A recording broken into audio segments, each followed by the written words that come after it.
Hey folks, it's Mr. Markart here to tell you about soil composition. No, not composition as in the notebook.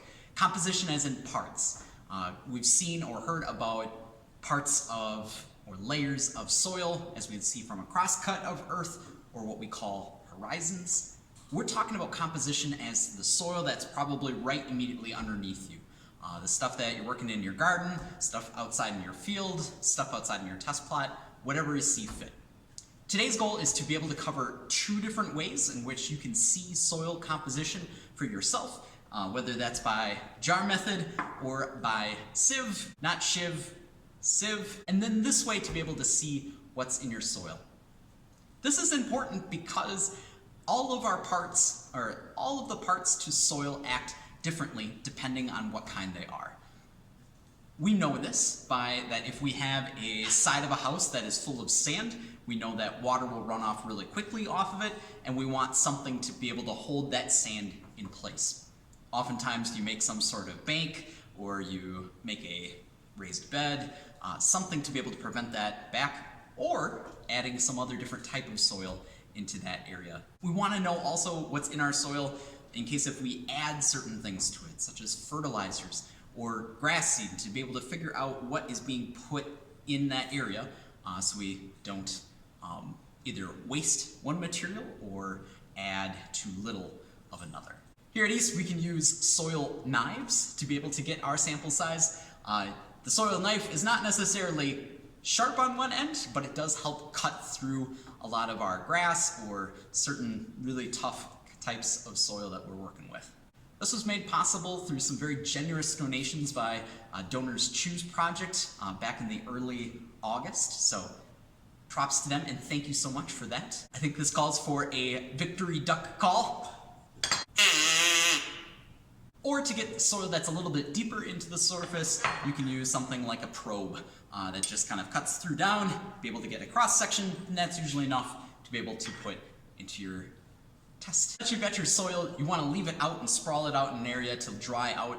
Oftentimes you have some water that gets in there, and water can kind of affect how your sample size looks, might clump some certain parts of the soil together more than others, and can all around maybe affect what we see in the soil composition results. Here in Wisconsin, we do not have valid soil to be able to go out. Even with our knife, it is still really frozen out there. So, like a good ag teacher who just happens to have a ton of soil samples in and around his room, I have 3 samples for us to use here that have already been dried. We'll start with the jar kit first. To use this, you just grab any old jar, like a mason jar, and then fill it up about halfway with whatever soil that you found. Right away I can tell you that this soil has clumped a little bit. Clumpy. And so if that's the case, you probably want to go and just kind of break it up a little bit once it's inside.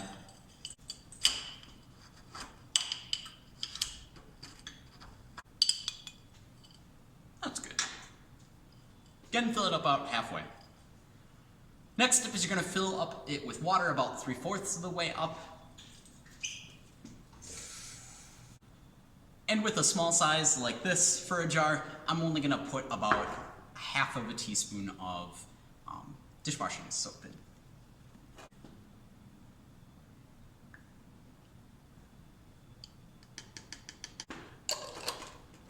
Cap and shake. Really get down to the bottom too, otherwise you get some of it that just sticks right to the bottom. You want to loosen that up a little bit. And now we wait for 24 hours. So I'll give an update on that in a little bit. Here's that jar that we talked about before. It's been 24 hours. I've taken this in from school, and now we are looking at the coffee nook at Mr. Markart's house. See the coffee in the corner. In this jar, we can see that there's 3 layers that kind of come out in addition to then the water level that's right at the top. From there, we can usually tell what percentage, roughly, we have of our soil in this sample.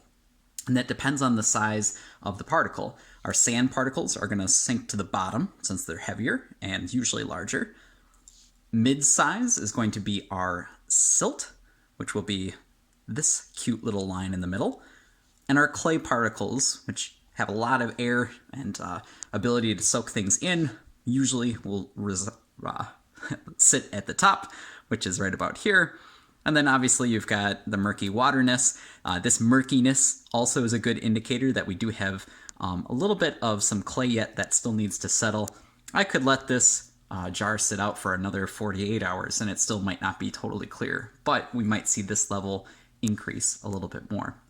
What's also nice about the jar test is that sometimes we can tell if there's some organic matter that's floating or a part of this profile. At the top of the water we see some floaties. That floaty is going to be parts of peat, other organic matter, which about fits. Whoever had written on this jar before put that this is a sand/clay loam.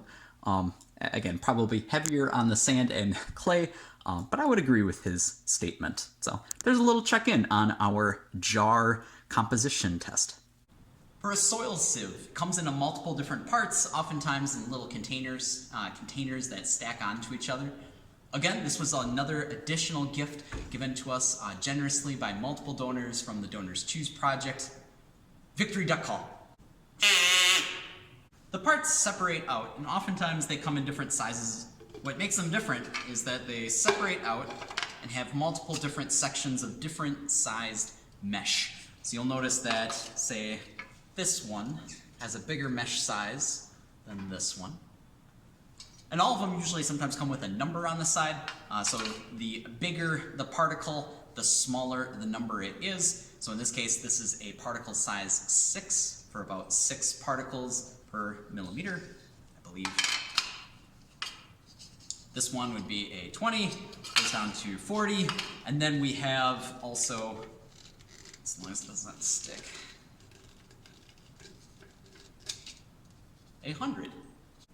So to figure out your composition, take your soil, and you're just going to add it from the top.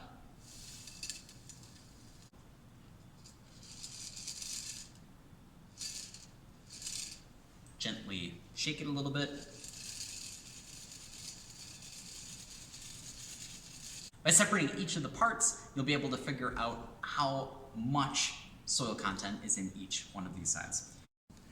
To look at it from another angle, here from the top, we see, again, our size 6. That's usually going to be our larger particles, like our larger gravel pieces. That's all just going to be sitting at the top. Our next size particle is going to be a 20. That's going to have some of our smaller little bits of gravel.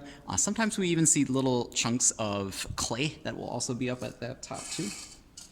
And then obviously we can see a lot that really did not move from the 40 to the 100. And so we might guess that there is a lot more of this kind that needs to be sifted out more. So what we would normally do is divide this in half or set this out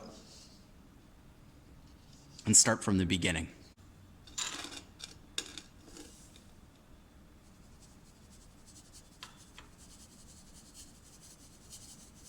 See, already I can see that there are finer chunks being separated out at the top, and at the 100, I'm sure we see more that have come through. Yeah. And some of the finest stuff, after it passes through the 100, we'd know that to be some of our sand samples. If we wanted to get much more technical on this, we can be able to then weigh this first little pile first, and then weigh out each individual section as they come out. That will tell us a percentage out of a whole of how much sand compared to how much clay is in a sample. And that's soil composition. You've got 2 different ways in which we can be able to find and break apart some of those different parts to the soil, whether that's in the laboratory setting with a sieve or at home with a jar. Keep tuned to Google Classroom as we continue on in our conversations with land and soil, and as we move on into our water half of the unit. Take care, folks. Make good choices. I'll see you around.